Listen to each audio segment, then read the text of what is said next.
Japan के 106 साला doctor ने अपनी लंबी उम्र और सेहतमंद ज़िंदगी का राज इन 6 चीज़ों को करार दिया है। जापानी डॉक्टर का कहना है कि अगर आप इन 6 चीज़ों पर अमल करते हैं तो यकीनन आप एक सेहतमंद ज़िंदगी गुजार सकते हैं। जापान के डॉक्टर ने अपने आर्टिकल में किन 6 चीज़ों का जिक्र किया है और वो कौन सी 6 चीज़ें हैं जिन पर अमल करके हम एक सेहतमंद ज़िंदगी गुजार सकते हैं, उन 6 चीज़ों को मैं 1 बाय 1 आपके सामने डिस्कस करूँगा। तो पहली जो चीज़ जापानी डॉक्टर ने बयान की है वो ये है कि अगर आप जॉब कर रहे हैं तो आप कभी भी वक्त से पहले रिटायरमेंट मत लें। जापानी डॉक्टर का कहना है कि वक्त से पहले रिटायरमेंट लेना आपको सुस्त और काहिल बनाकर रख देगा। जापानी डॉक्टर का मज़ीद कहना था कि अगर आप अपने काम से मोहब्बत करते हैं, आप अपने काम से लगाव रखते हैं तो आपका काम आपको एक तेज़ दिमाग देगा, जो दिमाग आपको लंबी उम्र गुजारने में मदद फराहम करे। दूसरे नंबर पर जापानी डॉक्टर का कहना था कि अपने अंदर के बचपने को हमेशा ज़िंदा रखें, यानी कि अपने अंदर के बच्चे की हमेशा परवरिश करते रहें। जापानी डॉक्टर का कहना था कि कोई भी ऐसी चीज़ जो आपको खुशी दे, दिन में 1 या 2 मरतबा करने की कोशिश करें। कोई भी ऐसी एक्टिविटी जो आपको खुशी दे वो एक्टिविटी करें अपने साथ दिन में कम अज़ कम 1 या 2 मरतबा, ताकि आप खुश रहने की कोई वजह ढूंढ सकें।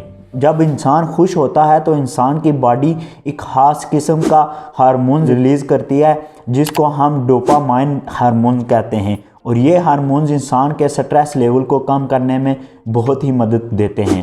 तीसरे नंबर पर जो जापानी डॉक्टर ने ये बात बताई है अपने आर्टिकल में वो बहुत इंटरेस्टिंग है। जापानी डॉक्टर का कहना था कि जब भी मैं सीढ़ियाँ चढ़ता था तो मैं 1 सीढ़ी नहीं चढ़ता था, मैं बैक वक्त 2 सीढ़ियाँ चढ़ता था, जिसकी वजह से मेरे मसल्स मजबूत हुए, जिसकी वजह से मेरे पट्ठों में ताकत हुई, जो कि बुढ़ापे के में जाकर मुझे उन्होंने काफ़ी हेल्प आउट किया। चौथे नंबर पर जो जापानी डॉक्टर ने बात बताई है वो ये थी कि आप दिन में 3 के बजाय 1 या 2 मील लें, यानी कि 3 के बजाय 1 या 2 खाने खाएं दिन में। अगर आप एक खाना स्किप कर सकते हैं तो करें। उसका कहना था कि आपको एक खाना स्किप करना आपकी बॉडी के लिए काफ़ी करामत साबित हो सकता है। जापानी डॉक्टर का मज़ीद कहना था कि अगर आप चाहें तो सुबह के टाइम, जैसे कि मेरी आदत थी, सुबह के टाइम आप दूध में जैतून का तेल मिलाकर पी सकते हैं। जापानी डॉक्टर का ये भी कहना था कि जैतून के तेल ने मेरी जिल्द को साफ़ रखा और मेरी शरीयानों को बंद होने से महफूज रखा। 5वें नंबर पर जिस चीज़ का जापानी डॉक्टर ने अपने आर्टिकल में जिक्र किया वो ये थी कि अपने आप को मैटेरियलिस्टिक चीज़ों से दूर रखें, यानी कि घर, बंगला, गाड़ी, इन चीज़ों के बारे में ज़्यादा मत सोचें। अगर आप ज़्यादातर वक्त इन चीज़ों के बारे में सोचते हुए गुजारेंगे तो ये आपके जहन में एक खौफ बिठा देगी। इन चीज़ों के खो जाने का खौफ आपके जहन में बैठ जाएगा, जो आपको हर वक्त स्ट्रेस में रखेगा, जो आपको हर वक्त परेशानी में रखेगा, और इस तरह से आपका जहनी और जिस्मानी सुकून दोनों बर्बाद हो जाएंगे।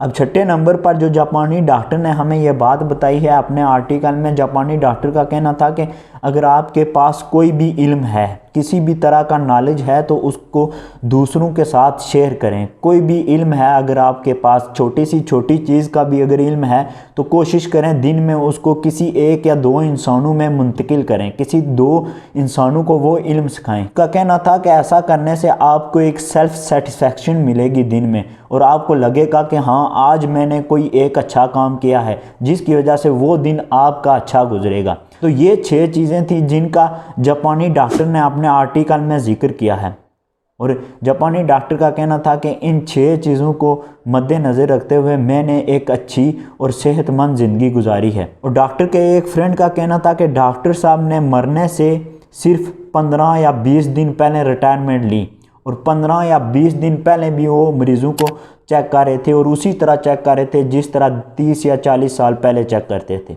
मेरे इस चैनल को सब्सक्राइब करें, फेसबुक के पेज को फॉलो कर दें। मिलते हैं नेक्स्ट वीडियो के साथ, तब तक अल्लाह हाफिज़।